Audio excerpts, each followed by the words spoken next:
Welcome to MarketPulse Pros and Pioneers. Each week, I talk with industry leaders on both marketing and entrepreneurship and business to find out all about their wins and failures in marketing right now. We'll hear all about successes and wins and what's fallen flat so that you can take that knowledge and implement it. Learn from the best, from the folks who've been there and done it all, as well as people just like you. Thanks for joining us. This is MarketPulse Pros and Pioneers. Ever feel like you're stuck in a rut? Willie Nicol is about to share how to shift your mindset, overcome burnout, and get your mojo back without all the psychobabble. Willie Nicol is a personal development and mindset coach dedicated to helping men break free from stress, burnout, and feeling stuck. After earning a law degree from the University of Glasgow, Willie spent 31 years in the police force, followed by 7 years in corporate security. But when an unexpected redundancy forced a major career shift, he reinvented himself. Trained in life coaching, hypnotherapy, and neuro-linguistic programming, NLP, to help others make transformative changes in their lives. Through Willie Nicol coaching, he now works with men who are ready to reclaim their confidence, motivation, and direction without the fluff, just real practical mindset shifts that lead to real results. Willie, welcome to the show. How are you? Thank you, Paul. I'm very well. It's a delight to be here. Fantastic. Thanks very much for coming along and being a guest. Having spent some time in the force, as we discussed offline, having spent 10 years as a volunteer police officer myself, when I got the opportunity to speak with you, I think the alignment was too obvious not to take the opportunity to have you along for the podcast today. So hoping to kind of share some of the gems that we'll both appreciate very much from our previous lives and bring things to life. But I'm going to start back at the beginning, as I do with all our guests, because I'm a big believer that whilst we might not end up where we originally intended to be, we always get where we're meant to be, one way or another. Usually we describe it as accidental, but I don't believe it is. I think there's an underlying, you can call it destiny, you can call it faith, you can call it a larger plan, whatever you want to call it, but I think there's something there that gets us where we want to go. But why did you choose policing in the first place? Well, that's quite a long story, Paul. I didn't do very well at university because there were too many distractions. And as an impressionable young man, I enjoyed these distractions. So when I got my law degree, I failed to find a post in a lawyer's office. I was about to get married and decided I needed a steady job. So someone suggested the police. I thought, I'll try this for a couple of years. And 31 years later, I retired. Did you have a feeling when you first joined up with the police? I mean, it never has been an easy process to get through, right? Like it's quite intimidating and intentional at times. Did you get the feeling that after you joined that this was something that you might end up doing longer? Or was it still just kind of, even when you got through and got to independent patrol, you were still like, yeah, a few years and I'll move on? There was a bit of that, to be honest. I thought I'll give it, 3 or 4 years. You had to do a 2-year probationary period. Yeah. And then if you were smart, you would sit your exams, which unfortunately I didn't do because I wasn't smart.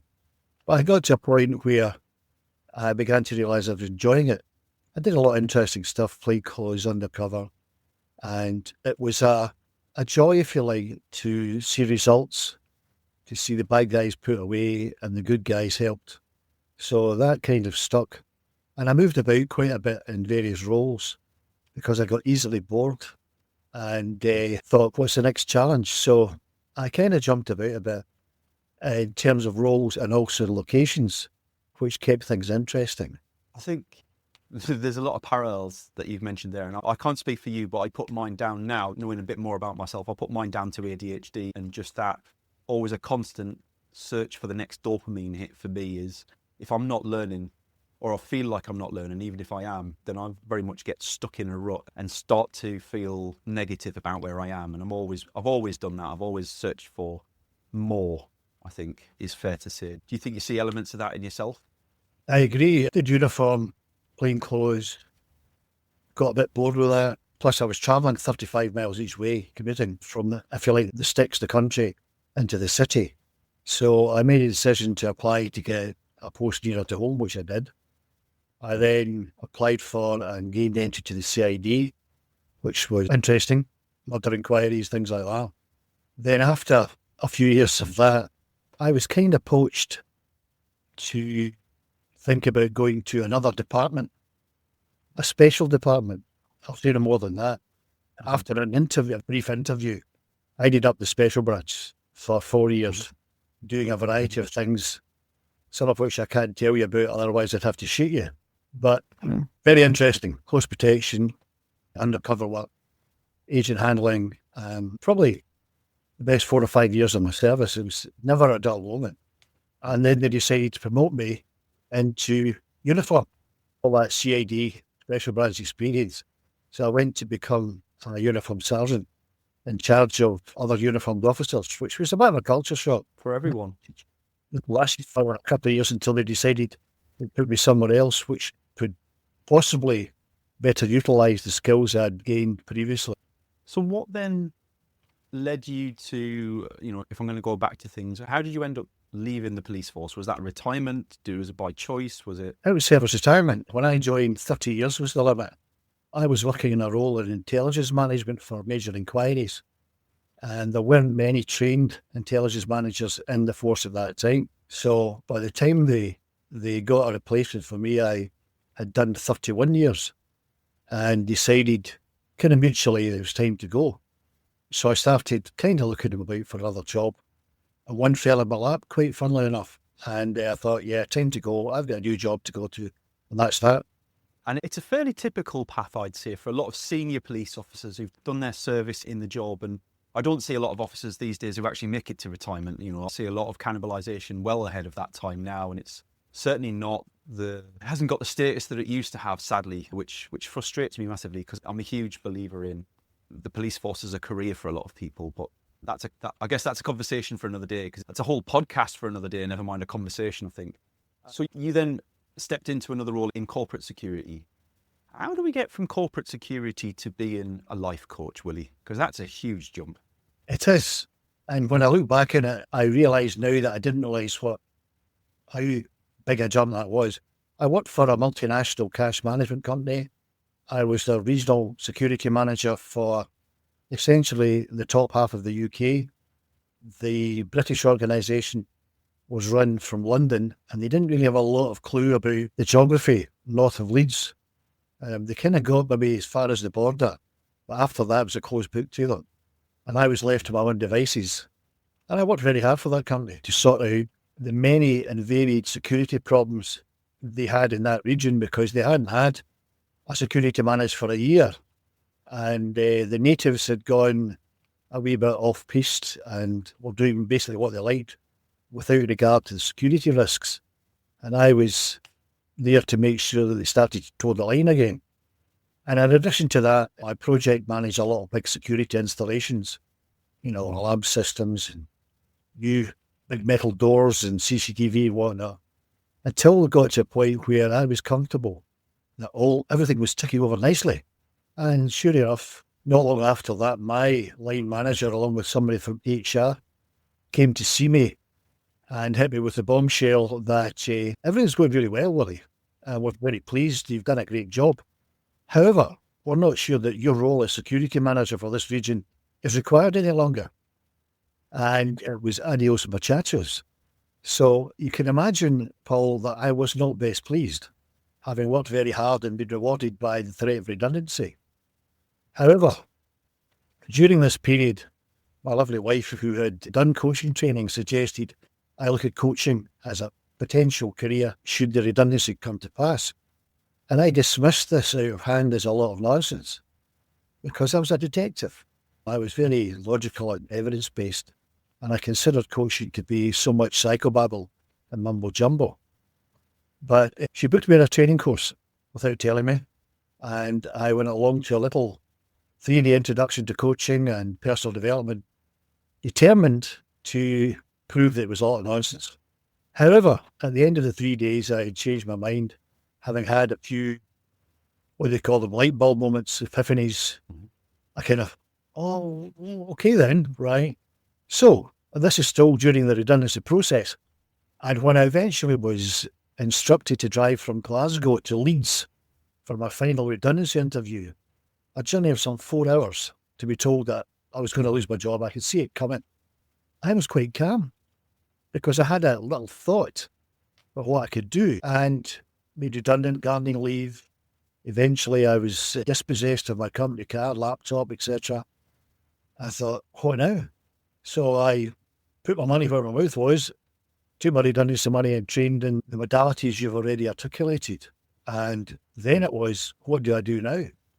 The obvious answer was, I need to set up a business with absolutely no business experience. So I was fortunate in having a lot of nice friends who supported me. And now I know a lot more about business, not everything, though, about marketing, sales, and so on and so forth, content creation, visibility, all that good stuff to get yourself known. As my nickname is now the Mojo Man. I help men get their mojo back. So that was, in a very short, condensed story of how I went from cop to coach, which again is my kind of moniker. I'm Willie Nicol, cop to coach, which intrigues people because they've asked the same question as you did, Paul. How on earth do you get from cop to coach?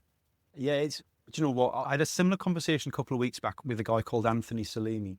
And Anthony was a banker who became a coach, but in the meantime also became a stand-up comedian. Oh. And I never thought I'd speak to a banker who could stand in front of a room and make people laugh. But, you know, he's been there and done that. And this is what I find as we go through season 2 has been just so fun to record because some of the journeys that people have been on are mind-boggling from the outside. But once they're explained, they make real sense and you can see why people went on the journeys that they did. A question for you though, Willie. Do you think that your wife, knowing you probably better than almost anyone, saw something in you that she knew she needed to bring out? Or was it just kind of, well, we need to do something, so let's do this, and I already know this and I can help you with it? It was the former. My wife's a very intuitive lady. In fact, she's an energy healer, energy artist, and very intuitive. And I guess she did see that I had potential in that regard. In fact, she tried to flatter me by saying, try coaching, Willie, you'll be good at it. And I thought, you can't flatter me into it. Right. A funny story though, after I decided to set up coaching business, I was advised to go networking, to meet people and broaden my visibility and so on. And while walking into a venue, I bumped into a police officer I hadn't seen for, probably 25 years. And we greeted each other enthusiastically. This was a chap called Eddie, who was known as Big Eddie because he was 6'5" tall. And when I met him, I'd done a few years and he was just straight out of training school. And I was allocated the task of being his trainer. So Eddie's 6'5", I'm 5'10", solid because I played rugby. And we made a very incongruous couple, working the main streets of a very tough area in Glasgow. However, Eddie and I got on very well, and we had a super time during the training, and eventually we parted ways. So I hadn't seen him for 25 years. And he asked me, what are you doing now when you're retired? And I said, well, I did corporate security, and now I've set up a coaching business. At which point he laughed at me, which was I thought was quite a bit cheeky. Anyway, I said, okay, Eddie, why are you laughing? And he came out with this, Paul, which I find astounding. He said, Willie, you coached me. I saw you coaching other people. You just didn't realise you were doing it. And I thought, bloody hell, that's the best backhanded compliment I've ever been paid. And that, at that point, reinforced the notion in my head, Paul, that, yeah, I'm on the right track here. I did coach other people and didn't realise I was doing it because I saw that as my function, particularly as a supervisor, to coach your staff, build them up, help them get higher up the ladder, so to speak. And I thought, yeah, okay, that'll do me. And Eddie and I still have a laugh about that. I love it. But it's true, though, that the people around us tend to see these things in us long before we see them in ourselves. And then we have those light bulb moments where everything starts to make sense. And that's part of what this season's all about. I wonder, though, before we kind of move forward to your coaching business in a little bit more detail, we all see the posts on LinkedIn quite regularly about how wonderful business is as a self-employed entrepreneur and how people are making millions and the photos of their Ferraris that probably just stood beside in a coffee shop in York. What was the first part of your journey like as a coach? How was that adjustment from the world of policing and security into running your own business?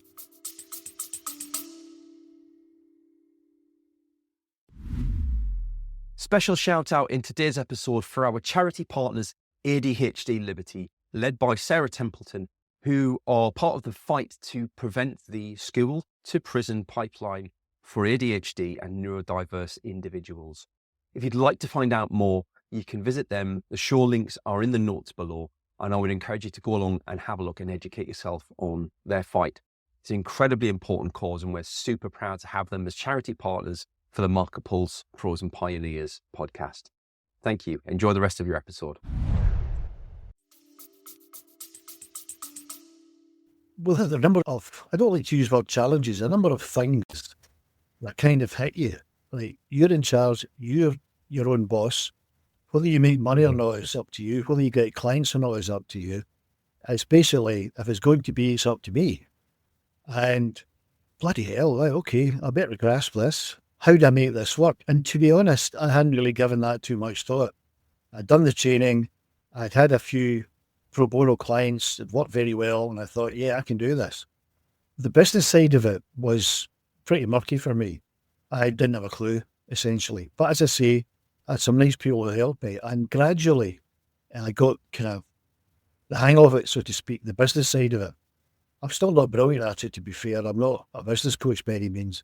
Oh, I can't help people who are starting out, as I have done recently. But fortunately, very early on networking, I met a lady who we had a chat, and the point of contact was her father had been in the police. And she said, do you know so-and-so? And I said, well, actually, I don't, blah, blah, blah. What do you do, Willie? And I told her. And a week later, she contacted me and said, I've got someone I want you to speak to. And cut a long story short, turns out this was her soon-to-be ex-husband. They had split up and were in the process of getting a divorce. And she was a bit concerned about he'd got a wee bit off the rails. Had stopped going to the gym and he put on weight and he was just a bit down. I think he could do with a chat with someone like you. So we had a chat and he conceded that he'd got a wee bit off track, stopped going to the gym, stopped playing football, stopped going out with his mates. And he was a bit meh, I suppose is the modern word. The Scottish word would be scurred, which means down to the dumps and just not at it. And I said, okay, what is it you want? He said, I want my life back. His wife back. I want my life back. I want to get back on track. And he had a very good job with a government agency that I won't name. And he was just kind of plodding along. He also decided he wanted promotion.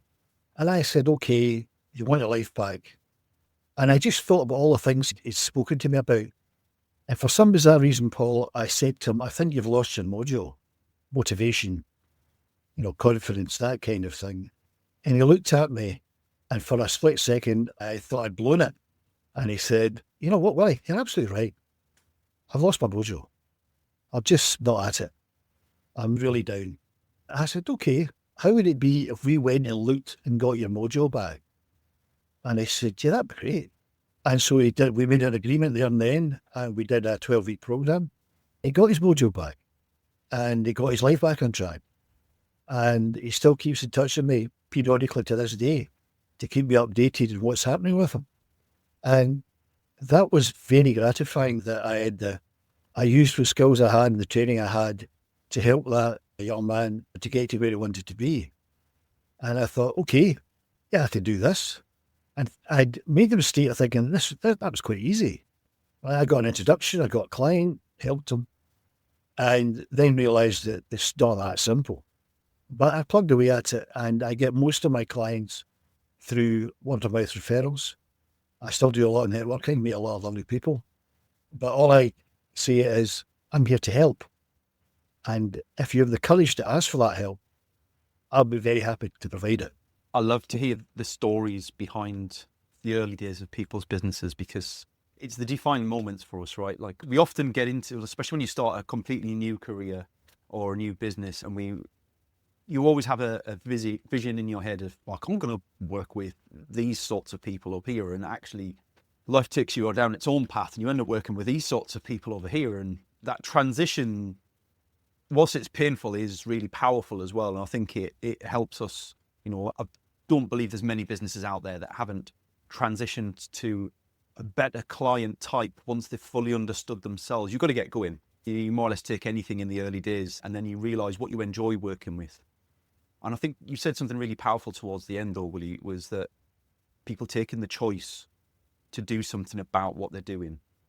And I talk a lot about what I call the 2x2 club, which is, and I just make these numbers up, but 98% of people will never ask for help, will never do anything with their lives other than what's prescribed for them, what they end up doing, what the path they just find themselves on.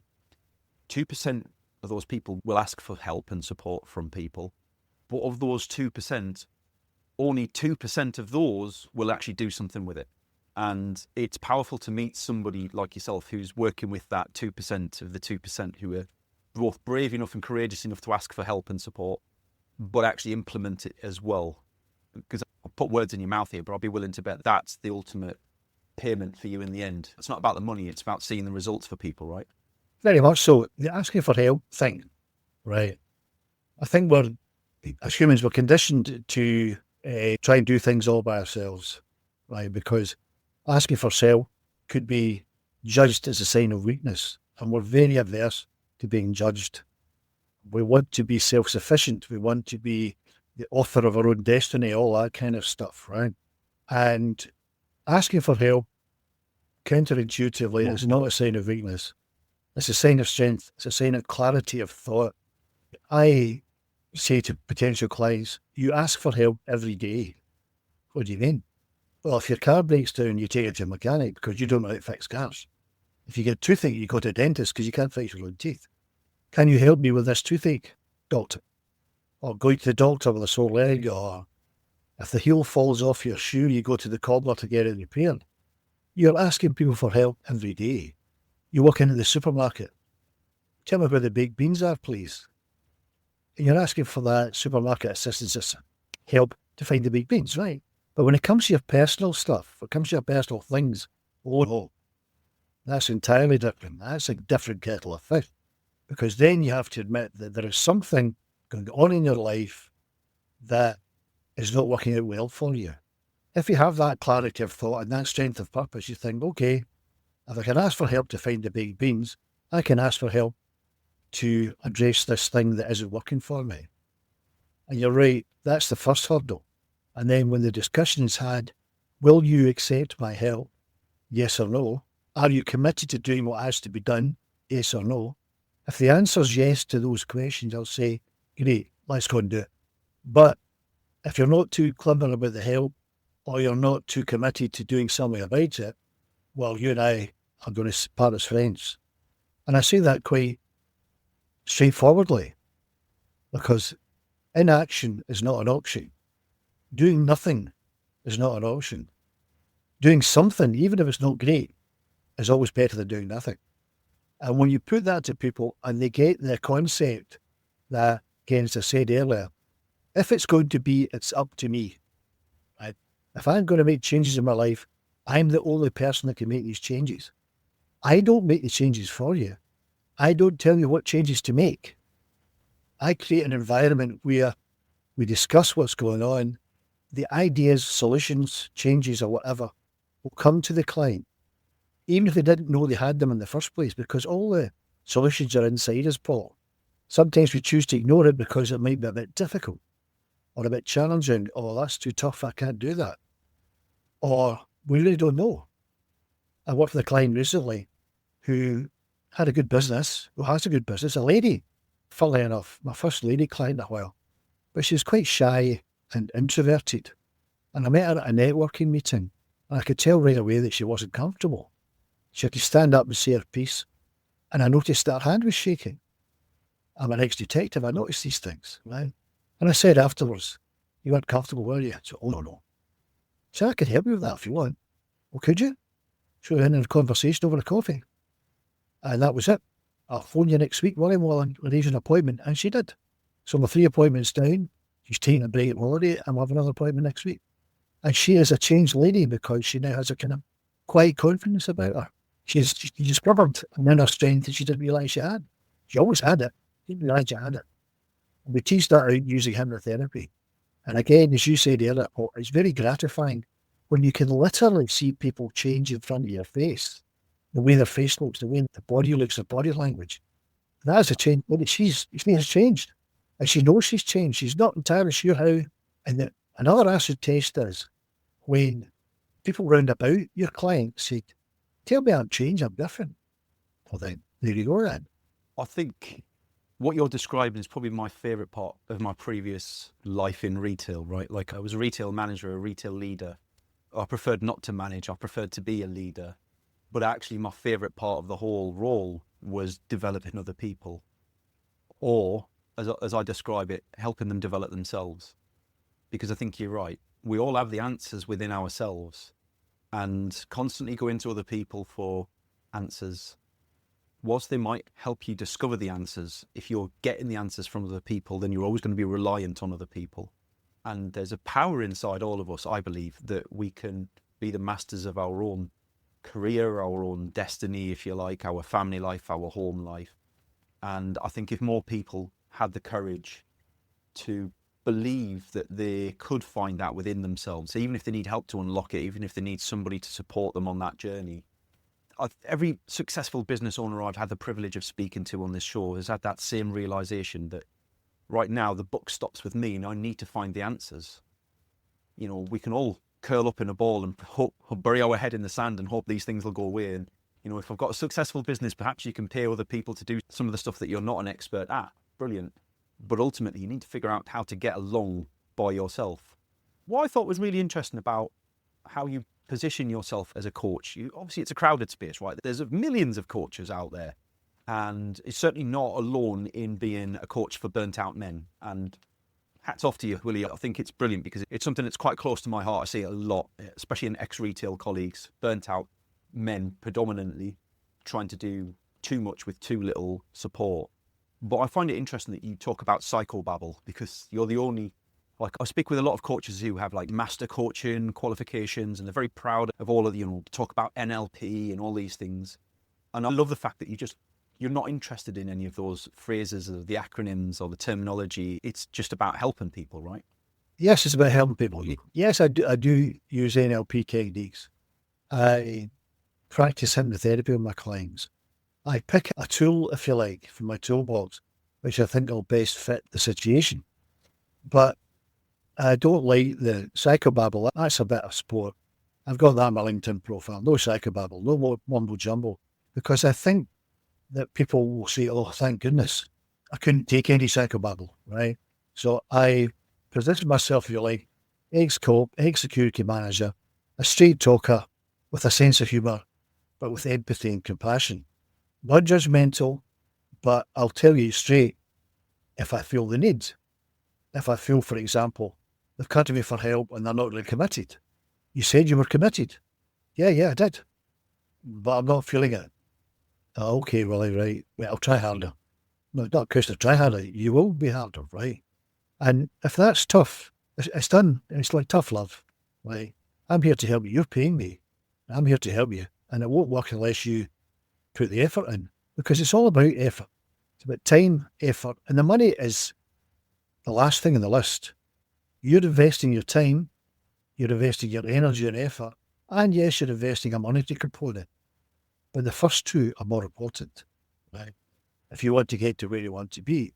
And you're right, Paul. You mentioned the word choice earlier. We all have a choice. You can choose to remain where you are, stuck, stressed, burned out, which is not doing your mental or physical well-being any good, or you can choose to do something about it. I've made bad choices. We've all made bad choices. We've all failed to make the right choice. I put my hands up. Everyone else, I'm only human. People beat themselves up now because, I didn't do that properly. Give yourself a break, right? You made a mistake. You didn't do this or did do that, and it wasn't the ideal thing to do. Put it to one side. It's in the past. Make better choices now. You can change your life. A wee bit like Mission Impossible. This is your mission. You can change your life if you choose to accept the mission. Mr. Hunt, and this tape will self-destruct in 5 seconds. Right? A lot of people don't make that choice. Or they do make a choice. They choose to remain where they are, in their comfort zone, in that little bubble where they feel safe.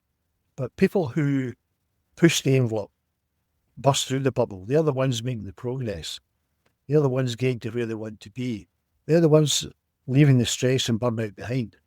Or if not leaving it behind, managing it much better.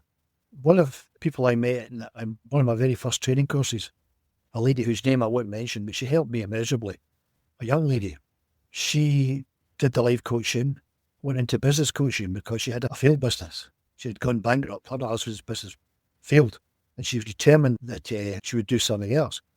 And then she realises business was her passion. So she became a business coach, a very good business coach. And last year, she, as we talked about, wanted a new challenge, wanted to move.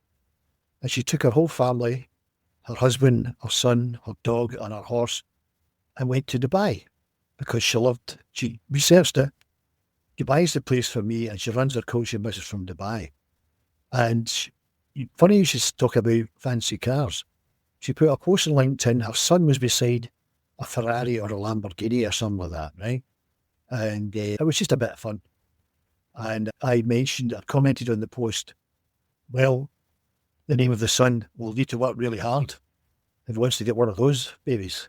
And she replied, oh, he's already got the mindset. And the lad is 12 or 13, right? Because he's watched his mum do what she's done and thinking, yeah, I want a bit of that. So he's made a choice. If I want to get that fancy red Ferrari or whatever it was, I'm going to have to do A, B, and C. And I wish I'd known that at the age of 13, Paul, that you had that choice if you want to do whatever it is you want to do. Because at that time, you went to school, you did what you got to do, and there we are. Yeah. But the thing I would like to leave all your listeners with is you always have a choice, right? You always have a choice. Willie, that's a powerful way to end the episode, and I couldn't have asked for you to end it on a better note. So thank you very much for your conversation this afternoon. I've thoroughly enjoyed our chat. I'll make sure that your contact details are in the notes for anybody who might be listening along who thinks, do you know what, that might be a conversation for me to have, or that was really interesting. So I'll make sure they're all in there. Thank you very much for taking the time to be one of our guests today, Willie. It's been a privilege. No, the pleasure's all been mine. I enjoy talking about what I do.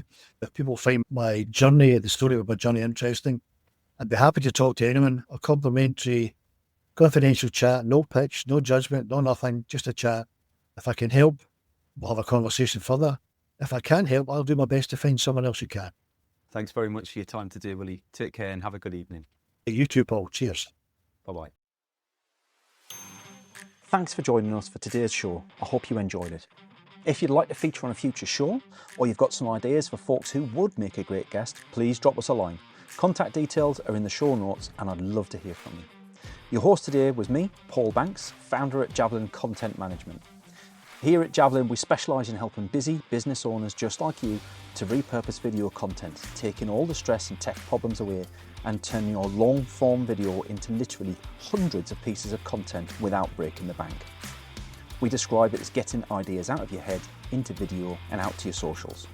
If you want to launch your personal brand, become the vendor of choice for your audience, or maximise your sales revenue impact, we'd love to hear from you. Join us next Wednesday for the next episode, and don't forget to subscribe and give us a review. Our podcast is only possible with your continued support.